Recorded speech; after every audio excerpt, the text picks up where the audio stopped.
Backseas Musical Podcast. Resistance is useless!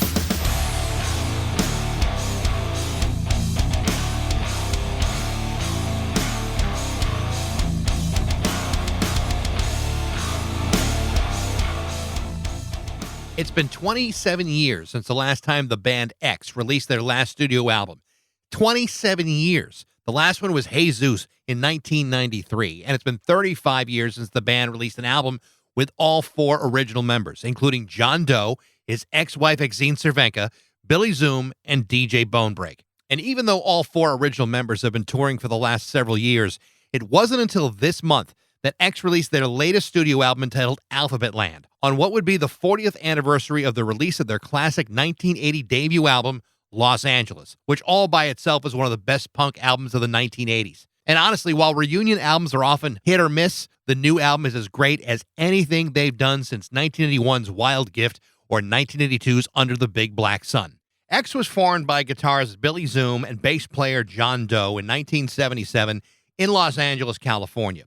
Although the band was lumped into the early LA punk scene, X were much more than that. They played songs that incorporated elements of traditional rock and roll, country, rockabilly, and roots music that's still very much a part of their sound today. With the addition of Exene Cervenka to share in the lead vocals, and with her lyrical ability, the band struck the ear of Ray Manzarek of The Doors.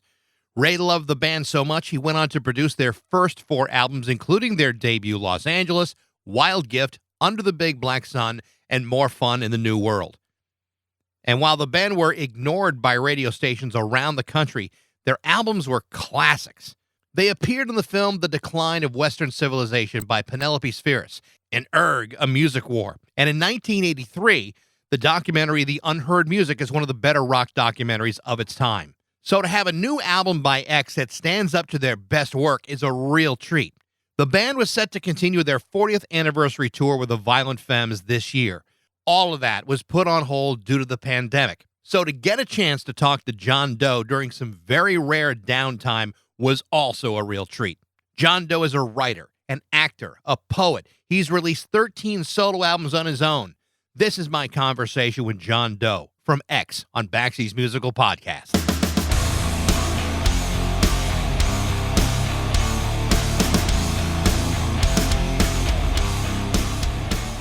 Thank you so much for taking the time today. It's a real pleasure. Been a fan for about 40 years. It's great to finally get a chance to talk to you. I've heard the album, the new album Alphabet Land. It's freaking awesome. And what's amazing about it is you know bands get back together, they have like a reunion tour, and the new album is kind of like going through the motions. This is absolutely not that at all. And I think it's got people kind of surprised that it's as good as it is after all this time. 27 years since the last album. It's really impressive. Well, quality is job number one at the Universal X Corporation. But that's always been true, though. I mean, from every album has had always had praise to it. It didn't have maybe the commercial success you were hoping for, but this is something very different. Again, it was a real surprise that it came out when it did, and I know you guys have been touring for a while. What was it about right now that you said, okay, we're finally ready to record again with all four original members? Well, X has been touring with Billy for probably 20 years. Right after the anthology came out in 1999, I think in 2000. We did a couple shows in L.A. and got a great response, and it was easy. I don't know. We had to check some boxes, and those were. Exene had been talking about doing new music for quite a while, but Billy was unconvinced. I didn't really want to put in all the time and effort into writing songs if there was going to be no record company, no producer, no outlet for it. So when we mixed and released the X Live in South America in 2018, I think it was, we started working with Rob Schnapf, who's a great producer, worked with Elliott Smith, most recently the last couple of Cat Power records. and he just gets it, you know. So the thing was Rob Snaff started working with us on live in South America, and he was just no bullshit, and he understood the band. And sometimes people understand Billy's guitar playing, or DJ's drumming, or my, you know, our songwriting or something like that. They don't get the whole thing. And we started with, we went in the studio with Rob, did 3 old songs and 1 new one in February 2019. And by the time it was mixed, probably in May, because we were touring a lot, we just realized it sounded like us. So Exene and I got busy in probably April of 2019. And, you know, we're getting ideas for songs, and then, you know, starting to bring songs into some rehearsals. And I think we rehearsed probably 10 times, which is, or maybe more, which is a lot for us, since we've just been playing live. And everybody was adding in things that were unexpected. Billy was adding stuff. I was getting over my fucking ego and saying if some chords didn't work, then let's try some different ones, you know. And so we all share the songwriting. DJ was really present and coming up with, you know, things that really changed the whole vibe of the song. And maybe that's how it seems fresh. I don't know. Because very beginning we thought, you know, we have to play to our strengths. We have a good basic, you know, 3 or 4 ideas about what our band is good at. And if you ignore those and try to reinvent the wheel, then you're probably going to go a field of what you do best and what people want to hear from you. But that's not easy. Sometimes you're trying to distill it down to what do you do best, and it's like, I don't know. You know. But I think you hit the nail on the head. You know, you do what you do best. And I was talking to a friend of mine who is a big fan of X, and even he was saying, as he's listening to the new album, it felt like it was the best attempt to bring things back since Under the Big Black Sun. It just felt like you got back into that pocket that made you guys great. And I think that's a real testament to a band that had been putting together music for 40 years, able to put aside a lot of the typical, you know, band or personality stuff that may have gotten in the way back then, and coming up with something pretty special. The longevity issue for a band like you guys, how did you guys all work those things out? Oh, I don't know. I don't. I mean, we tour, like I said, we tour a lot. And so you end up in a dressing room that's not necessarily comfortable for hours at a time. I mean, I would give Pearl Jam some credit for it, because they took us on tour of South America and Europe back in 2012. Mm-hmm. And we'd show up at these soccer stadiums or arenas, because, you know, they're playing in Brazil. They're playing a soccer stadium that holds 70,000 people, and they played 2 nights and sold it out. Yeah, right. So, like, I mean, that just boggles my mind, because it's like you sell out the first night, and like, at what point do you pull the trigger to put a second night on sale? It's like, what the fuck? Anyway, right. That I digress. For those kind of shows, you know, you go out in the middle of nowhere. You're in a cement room for probably 8 or 9 hours. You know, you show up at noon and you have to, or 1 o'clock, and you have to stay there until Pearl Jam's done, because you're in their bubble. You're riding with them. You know, they've got your gear, and, you know, it's awesome. Yeah. If you don't drop some of your bullshit during that kind of situation, then yeah, you're in serious trouble. But to play in front of 70,000 people, do you stand there on stage and say, where the hell am I? No. How did this happen? No, there's not 70,000 people coming to see us. At that point, there's probably 10,000 people all scattered around the this giant arena. So it's all right. You know, like if you play a big festival or something like that, you just do what you do. and Right. and you sometimes you pinch yourself and you go, holy shit, this is how did I get here? But on the other hand, you play so much, you see so many different weird things. That's part of being in show business. Yeah, I was just preparing for this interview, and I watched the Unheard Music documentary a couple days ago. And there's a scene in there that it still makes me laugh every time I see it, and it's Erzing Azoff from MCA Records talking about how I swear it's the funniest shit. To me, it's hilarious. I mean, I've been in radio for 30 plus years. So, so I see Azoff and I'm going, oh, it's Azoff. And I see Tommy Hadges. I'm like, oh, that's Tommy Hadges. I've met that guy. And I'm listening to them try to explain why a band like X is not commercially viable, but yet he's going full bore with this band, Point Blank, who he says is the new Journey. No one is losing any sleep waiting for the 40th anniversary Point Blank tour at this point.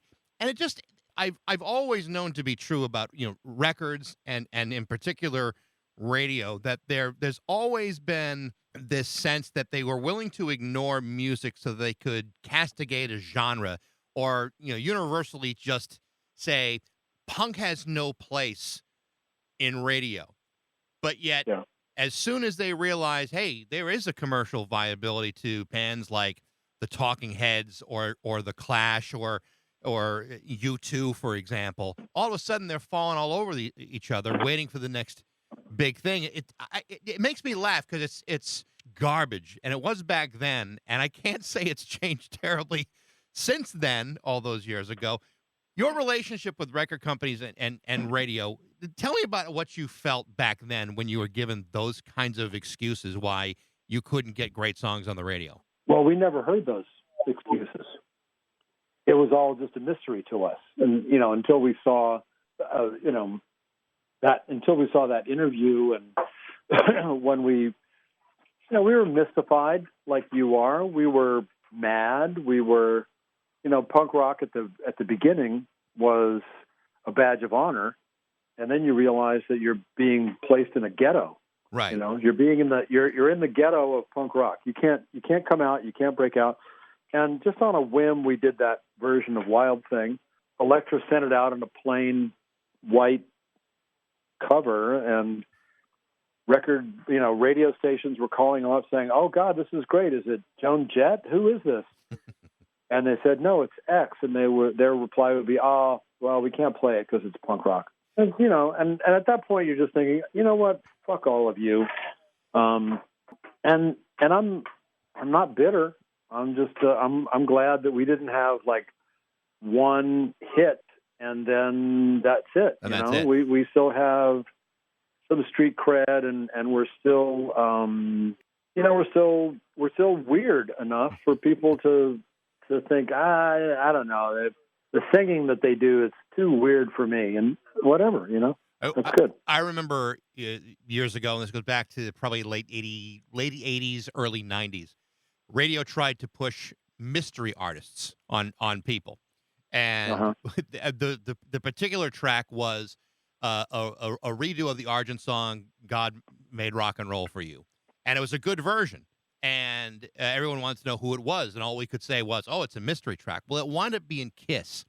And as soon as people heard it was Kiss, it was like, well, that great song I'm no longer interested in, only because it's Kiss. Never mind the fact that it's a great Argent song or it's a well-interpreted song. It's just, it's the categorization of music, I think, is kind of funny. You guys were a punk band, but after that interview in that documentary, you're playing a version of White Girl, which I think is like maybe one of the most accessible songs you guys ever recorded. That, to me, I hear that song and say, why was that not a hit? Even today, I still hear it like saying, it's such a great song. How did radio and even the record companies miss something like that? Well, because they don't really like music. Most people that work for record companies don't actually like music or listen to it. They just have, they just want their ego fed and they want a paycheck. I mean, that was something that we experienced back in, I don't know, late 70s, the Go-Go's were playing all these shows, and they were doing well. They were selling out 500-seat places, and nobody would sign them. And we're thinking, this is insane. You have really cute girls writing their own songs, and it's like the first. And they had their heads so they wanted Journey and what became classic rock so bad that they would cut their nose off to spite their face. Yeah. So what's interesting is the first 4 albums you guys produced were all produced by Ray Manzarek of the Doors, who's a classic rock standby. And I know you had a long relationship with him. I had a chance to interview him a handful of times, maybe 2 or 3 times. He always seemed to be a really articulate, bright, creative guy. What was your relationship with Ray Manzarek over those years? Well, I wouldn't. I would say it was something of a father figure to Exene and I, and he encouraged us to get great performances. He didn't try to mess with what we did well. He didn't try to reinvent the band. He took a lot of lessons that he learned during the Doors to just make it sound timeless, make it sound honest. And if you use a bunch of trickery in the studio, then it's going to sound dated after 5 years or 2 years. And sometimes that's great, and sometimes it works against you. So he clearly heard something in that band, and he's, as he described in that documentary. I think what attracted him most was the lyrical content of the band as much as anything else. And here's a guy who worked with Jim Morrison, who's considered kind of like the poet laureate of rock in many ways. He's obviously reading the lyrics that Exene wrote and seeing, if not a parallel, at least the same high quality of lyric. Yeah, he saw that. He also saw the juxtaposition between what our music was doing and what the lyrics were saying.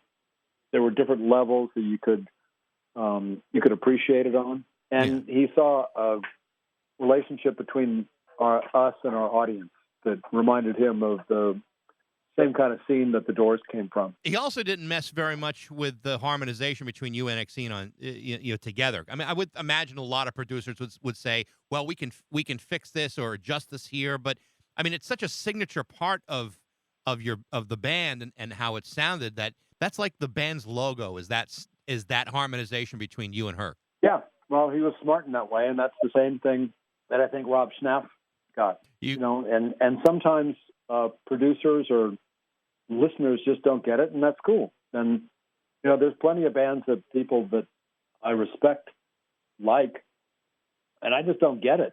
I mean, I should, but I don't, and it just doesn't hit me right. While you guys were blanketed under punk, the larger view of punk music, in many ways, you guys were really anything but. I mean, there's traditional roots, and there's rockabilly. I mean, I wouldn't equate you guys with like the Germs or the Circle Jerks. It's a very, very different kind of approach, but yet you're still lumped into punk rock, for better or for worse. That's okay, because it's really just a frame of mind and an attitude. I still think of Nick Lowe as being kind of a punk rocker. I do too. Yeah. You guys used Robbie Krieger for one of the for the final song of the new album, which is a very different kind of song, and people have been. I mean, the reviews I've been reading have been pointing that out as being kind of an odd track to go out on. But to me, when I'm listening to it, I didn't think it was out of place at all. I thought it was actually kind of a cool way to close out the album. Are you surprised there's been any criticism about the final song? Well, I don't read reviews, so I wouldn't know. Good idea. And don't do it. Actually, no, I don't. If you did, I think you'd probably be pretty honored, because across the board, it's been all I understand positive. that people are enjoying it, and I was blown away that Fresh Air and Terry Gross did a review of it. That was something else. But or actually Ken Tucker. We recorded that All the Time in the World. I think Exene had written it back in 2019 or maybe even earlier. We recorded that probably the end of February 2020. And, you know, there were rumors, and you were hearing some stuff about this virus in China and all this bullshit. And it was a little, you know, it was giving us pause. And then when it came time to put it on the record or not, we just, it started out with Exene just reading that piece. Right. And then I put a bass line under it, and it didn't work at all. So it just sat there for a minute, and then Billy fooled around and played piano on it. And suddenly it was, it came to life. Rob put a few more spaces in between Exene's reading. And then Robbie put his, when Robbie called me by mistake, and I called him back, and we caught up what we were doing. And when I said we were finishing a record, he said, well, what if I came down and played slide? Which he did. And it was incredible, because I immediately thought of that American Prayer. And what All the Time in the World is talking about is so timely. And that's why we're really fortunate to have a record label like Fat Possum that threw away the playbook and said, we don't know when the pressing plant's going to be full, up to full capacity again. We don't know what the printer is doing. Right. Let's get this out, because there are all these songs that, given the situation that we're in now, have added meaning. I think that's absolutely true, and I think that part of what everyone is real hesitant about is how do you get crowds back together. I mean, I know you guys were ready to continue touring. You guys were booked in Boston in June at the House of Blues. You had played around our area last year. I think it was like around this time last year in Holyoke at the Gateway City Arts. But when you have those plans and you're banking on going out, where are things at for you guys as far as the ability to reschedule or the desire to reschedule? There's plenty of desire, and at this point, we tentatively have a tour booked at the end of August, beginning of September. So we'll see. I'm not going out because some dumbass politician says it's okay. I'm not going to the bowling alley, and I'm not going out to get my nails done. Let's put it that way. Right. But if I can see a way forward, we're going to do it. Is the plan still to tour with the Violent Femmes, or has that changed those plans too? No, I think so. Yeah. Good. Well, I like I said, when you hear about bands coming, back to play again, to have an X album that holds up to the rest of your catalog, I don't know if that helped in releasing the album early. I know you had like a date for the summer to release it. But the timing is good. The 40th anniversary of Los Angeles. It seemed like this surprised a lot of people that it came out when it did. Do all those factors play into it, or did you just say let's just get it out? Like I said, it was Fat Possum. They called up our manager and said, "Hey, we're unsure of what's happening. Let's do this, and we'll put it out by surprise. We'll leave it on Bandcamp for like 10 days, and then we'll send it over to the streaming services." So we were able to pay off most of our recording budget. So we're getting close to recouping, and that's awesome too. But it takes a company that has some vision. It takes a company that is indie enough and nimble enough, or a record like this, or our history and our reputation to do it. Same with Fiona Apple. She said, I can't wait. I don't want to wait. And it gives that audience, and maybe even a bigger audience, a chance to sit and, digest something. The business of just distributing new records with streaming and the internet and downloads and all that stuff. I know, early punk records, there's a lot of do-it-yourself type of approaches in getting stuff out there. But in the way things are being distributed now, is it still kind of feeling like a do-it-yourself type of situation, or is it even different than that? Well, we never really, quote, did it ourselves. We didn't really have a record company ever. It wasn't like Fugazi or the Dead Kennedys. because Jello had alternative tentacles. And anyway, we still rely on indie promoters to book our shows. We don't do things just through Live Nation or AEG or any of these things because they don't care. Right. They don't care about the audience. They don't care about the band. They just want to, get as much money out of the audience as they can. And they'll move on if you're not their, favorite that month or that year. And it is true. You told like Ian MacKaye had Discord and their own things. You guys didn't, but those early punk years in Los Angeles, there was a real sense of doing it yourself and other scenes as well. Obviously, you're talking about Washington and even New York. Those early years, just getting your music out there and playing at the Whiskey. Give me a sense of what it was like when you're playing a different style or a different genre of music and what it was like amongst all those other bands back then. Well, the fact that we were in Los Angeles, the enemy was right in our face because the music industry and all the glitz and glamour was sort of right there, but there was always this dark underbelly that we could be inspired by. And living in a bohemian scene is something that I think everyone hopes to experience, or even if it's not what you think it might be. I mean, it's something that's unique, but you can't sit there and bask in it because you're busy. You got things to do, and you're trying to make things happen and all that stuff. So we maybe had an idea that this was a particularly good or memorable time, but it wasn't. We didn't think that we were something special. We just wanted to do something different. Well, you guys were something special, and you still are. Like I said, the new album is great. I appreciate the time today. Best of luck, and I hope you guys get back on the road soon, but safely. You and me both, Mike. Just listen to the doctors. Don't listen to the politicians. Absolutely. John, thank you so much. You're welcome, Mike. We'll see you out on the road. Awesome. John Doe, thank you. Okay, buddy.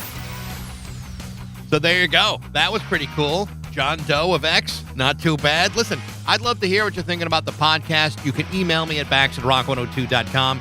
You can also follow along on Facebook, Instagram, and Spotify. Stay healthy, be safe, wash your damn hands. I'm Bax, and thanks for listening to Baxy's Musical Podcast.